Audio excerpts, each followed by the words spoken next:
सरकार हो, केंद्र सरकार होश में हो, केंद्र सरकार होश में हो, बिहार सरकार हो, हमारी मांगे पूरी करो, हमारी मांगे पूरी करो, हमारी मांगे पूरी करो, बिहार सरकार होश में हो, बिहार सरकार होश में हो, केंद्र सरकार हो।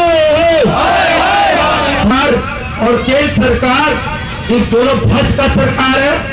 ये दोनों सरकार गरीबों की बात नहीं करते हैं, ये दोनों सरकार हमेशा लूटने का काम करता है। ये दोनों सरकार हिंदू मुसलमान की बात करते हैं, ये दोनों सरकार पढ़ने लिखने में जीएसटी लगाते हैं, ये दोनों सरकार खाने पीने में जीएसटी लगाते हैं, ये दोनों सरकार गरीबों की बात नहीं करते हैं। ये दोनों सरकार लगातार माननीय मुख्यमंत्री बिहार सरकार जो लगातार 16-17 साल में बिहार में चल रहे हैं, दौड़ रहे हैं, लेकिन इसके राज में आज तक पूरे हम लोग लगातार मांग करें महानंदा बेसिन को लेकर, लेकिन महानंदा बेसिन का जो प्रोजेक्ट है उस पर काम नहीं किया। हमारे इस एरिया में 5 मुख्य नदी है, आपका तेरागांव इबादतगंज में रतुआ नदी, कनकी नदी, ठाकुरगंज, कोटा दामन, कोठिया, किशनगंज, उसमें मेची नदी, महानंदा नदी और डोक नदी, 5 मुख्य नदी। हमेशा हमारे हजारों एकड़ जमीन हर साल बह जाती है, हजारों परिवार बर्बाद हो जाते हैं। हमारा यहाँ पे पलायन के लिए रोजगार नहीं, हम लोग बाहर जाते हैं, बाहर के कमा करके यहाँ पे घर बनाते हैं और हर साल बह जाता। हमेशा यहाँ पे एमएलए बने, हमारे बड़े लीडर कभी संघर्ष नहीं किए और हम जज्बा और जुनून के साथ ये भीड़ को मैं देख के मुझे उम्मीद लग रहा है मुनाजिर साहब आप खड़े रहिए, ये युवा आपके साथ है, ये महिला आपके साथ है, ये प्रोटेस्ट खत्म होने नहीं चाहिए। मुझे उम्मीद है, मैं इतना कमर समझता हूँ, मैं लगातार जिला घूमता हूँ, मेरा कितना जमीन जो बह गया मैं जानता हूँ, कितनी महंगाई बर्बाद हो गई, कितना आदमी आपका मर गया पानी में डूब के, कितना बर्बाद हो गया। मैं इस चीज को फील करता हूँ। इस लड़ाई को मजबूती के साथ करिए और लड़ना होगा, रात यही रहना होगा। एक लेडी 17 साल भूखे रह सकती है, हम यहाँ कंटिन्यू रात दिन नहीं रह सकते हैं। ये पर्सनली सिर्फ संघर्ष समिति के अगर जो सदस्य है उसकी की लड़ाई नहीं है, ये पूरी आवाम की लड़ाई है। तेरागांव इबादतगंज की जनता की सबसे ज्यादा आवाम की लड़ाई, आप लोग आगे आने की जरूरत है। हम एक आपसे गुजारिश करेंगे इस मंच के माध्यम से, हम लोग जो रोड जाम करते हैं ना, अभी ये धरना है, हमें रोड जाम नहीं करना। रोड जाम क्यों कीजिएगा, एफआईआर हो जाएगा। नेता जो है ना, जो दलाल नेता लोग हैं जो सोचते हैं कि ये नेतागिरी करोगे, उन लोगों को बता देते कि नेतागिरी नहीं, ये प्रोटेस्ट में मानने का तरीका। लेकिन वो लोग क्या करेंगे, रोड जाम कीजिएगा ना, प्रशासन और पदाधिकारी में एक इंफॉर्मेशन है कि वहां पे रोड जाम नहीं होना चाहिए। रोड जाम होगा, आप वो भी उम्मीद कीजिए तो तरीके से होगा। पहले कम आदमी थे, धीरे धीरे आदमी की संख्या बढ़ते जा रही है, इसकी संख्या और बढ़ेगी, तभी बढ़ेगी तो ये आज जो भीड़ है ऑटोमेटिक रोड पे जाएगा ना। रोड जाम हुआ कि नहीं हुआ, हमें रोड में नहीं बैठना है, इसलिए रोड में ताले नहीं बजेगी, इसलिए रोड में नहीं बैठना है। चिन्हित करके अगर 10 आदमी पर एफआईआर हो जाएगा तो फिर टेंशन हो जाएगा। हम लोग रोड जाम करेंगे, हमारी आपकी जो टीम है इन लोग से मेरी लगातार संपर्क में है, जो भी करना होगा आपके, हम मजबूती के साथ हम खड़े रहेंगे यहाँ पे, आप उम्मीद कीजिए। मेरा दूसरा साथ सुना, हम तो अच्छा आदमी है नहीं, एक जिला का सबसे निकम्मा आदमी है। मेरा एक ही काम है कि गरीबों की बात करना, गरीबों के हित की बात करना, गरीब के कहाँ दर्द है वहां तो होना। मैं यही आऊंगा, मैं यहाँ रहूंगा, लेकिन तरीका से करने की जरूरत है। लास्ट में मैं केंद्र सरकार जो लगातार 36-56 इंच का सीधा कभी बोलते हैं, कभी कोई मामला बोलते हैं, कभी कुछ सब्जेक्ट बोलते हैं जिसका कोई लेवल और दायरा नहीं। पढ़ा लिखा आदमी और जाहिर में अंतर होता है ना, बहुत अंतर होता है। और जहाँ पढ़े लिखे नहीं होंगे वहाँ एजुकेशन नहीं है, और हिंदुस्तान में तो 70% आदमी अनएजुकेटेड है, उसी का लोग फायदा उठा रहे हिंदू मुसलमान करवा करके। लेकिन ये कभी गरीब का बात नहीं किए, हम कभी आग नहीं खोले।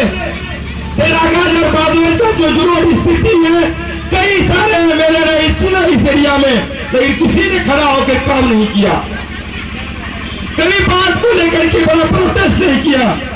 मेरा जुलाई में पद यात्रा है, पद यात्रा के बाद एक बड़ा प्रोटेस्ट होगा। हम उम्मीद करते हैं कि जितना जल्दी हो सके प्रशासन हमको जेल लेके जाए।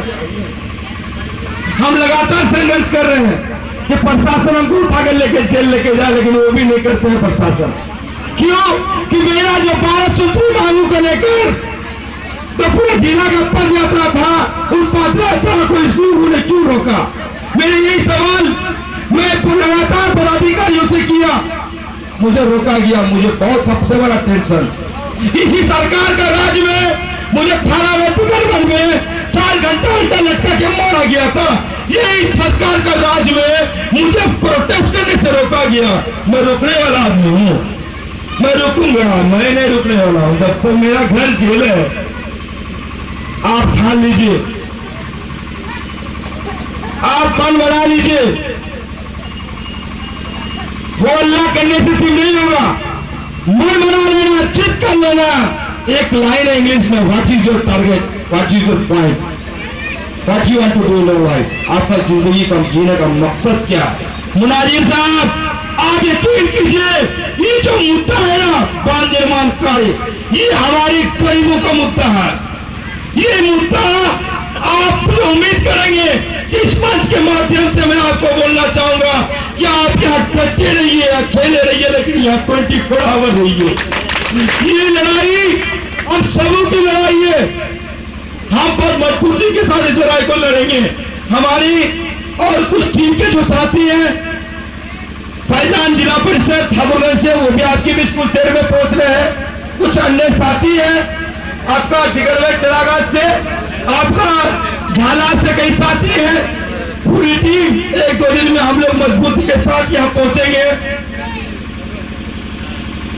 और लास्ट में मैं यहाँ के अवाम को मैं दावत देता हूँ और मैं भीख मांगता हूँ, मैं भीख मांगूंगा आपसे, क्योंकि मैं जानता हूँ कि घर भाड़े का दर्द किसको होता है। आप तीनों जज्बात के साथ आप यहाँ बैठे रहिए। आपका परिवार में अगर आप लोग 5 आदमी है तो एक आदमी लाके यहाँ खाना दे सकता है, आपको आराम से आप बैठ के खा सकते हैं। मैं भीख मांग के आते जा रहा हूँ। मैं चाहता हूँ कि लड़ाई उनको मजबूती साथ लड़ी जाए। मैं चाहता हूँ और हमारी जो टीम है पूरे जिला की, ये पूरी टीम आपके बीच में एक एक करके यहाँ सब हम लोग एक साथ पहुंचेंगे और पूरी टीम आपका सहयोग के साथ है। आप ही मत सोचिए कि मेरा कोई नहीं है, आप सिर्फ यहाँ पे मौजूद ही रहिए, संघर्ष कीजिए। कोई पदाधिकारी आते हैं, 2-4 आते जो गार्जियन है उन लोग को बात करने दीजिए। रोड पे टायर जला के हंगामा नहीं करना, जरूरत पड़ेगी हम लोग मजबूती के साथ खड़े रहेंगे। ये टायर जलाने वाला हंगामा को लेकर अभी भी हमारे घूमने का लेके जेल जा रहे हैं लोग, नहीं लेके जाएगा लोग, उम्मीद करेंगे कि जेल लेके जाए। लेकिन आप जब तक नहीं ठानिएगा कि मुझे भी समाज के लिए कुछ करना है, मुझे भी इस एरिया के कुछ आदिवासियों के लिए मुझे बात करनी है, तो आप संघर्ष आपको एकदम जीत बांध लीजिए। जीत जब तक नहीं बांधिएगा तो मुझे आप कितना दिन में हमारी समाज लगा के छठा दिन और 10 दिन रुकी ना यहाँ पे।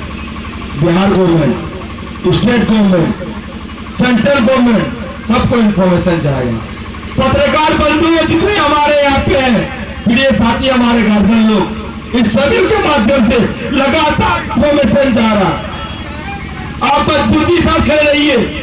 बड़े फोटे जा रहा हिंदुस्तान दैनिक जागरण प्रभात में, सहारा में, भास्कर में बड़ी इंफॉर्मेशन जा रही है स्टेट गवर्नमेंट को। आपके बीच में सीआईडी वाला जो होते हैं ना, धरना तो सीआईडी वाला भी रहते हैं, वो भी है आपके बीच में। हम जैसा उतरे तो हम लोग देख लीजिए कौन है, कहाँ किस तरह के, वो भी आपके बीच है। को पहुंचा रहे सीआईडी वाला, कभी भिखारी का रूप में होंगे, कभी कोई बच्चा का रूप में, कोई भी रूप में होंगे, तो यहाँ का इंफॉर्मेशन दे रहे हो कहा डायरेक्ट स्टेट गवर्नमेंट में। लेकिन आप यहाँ मजबूती के साथ रहिए मुनाजिर साहब। और सबसे फिर एक बार मैं ठीक मार के मैं कहता हूँ, क्या आपकी जरूरत है, आप सबों की जरूरत है। कोई भी तो उसको बोलिए कि आप भी आइए, उसको जवाब मत दीजिए। मैं आपके भीख मांगे कहता हूँ कि आप कंटिन्यू यहाँ रहिए, रहना होगा। मैं 9 दिन भूख हड़ताल में था, आप लोग 9 दिन यहाँ कंटिन्यू नहीं रह रहे, रहना होगा, रहना होगा। अगर आप लोग बोलिएगा कि मुझे भी रहना है, तो मैं उम्मीद करूंगा कि कल हमारी जो टीम है, पूरी टीम मजबूती के साथ हम लोग यहाँ पहुंचेंगे।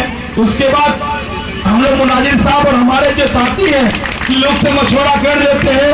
हम तो जीते, लास्ट 2 दिन पहले मैं बोल के गया था कि यह चौकी लगना चाहिए, अभी तक नहीं लगा है। हम लोग मशवरा कर लेते हैं, हो सकता है कि कल हम सबके साथ या सेटअप के साथ यहाँ सो जाएंगे और हम भूख हड़ताल में रहेंगे। आप लोग काफी के रहिएगा ना, हम जीतिए आदमी, जीत मारा लेना होगा, हम अकेले कुछ कर सकते हैं।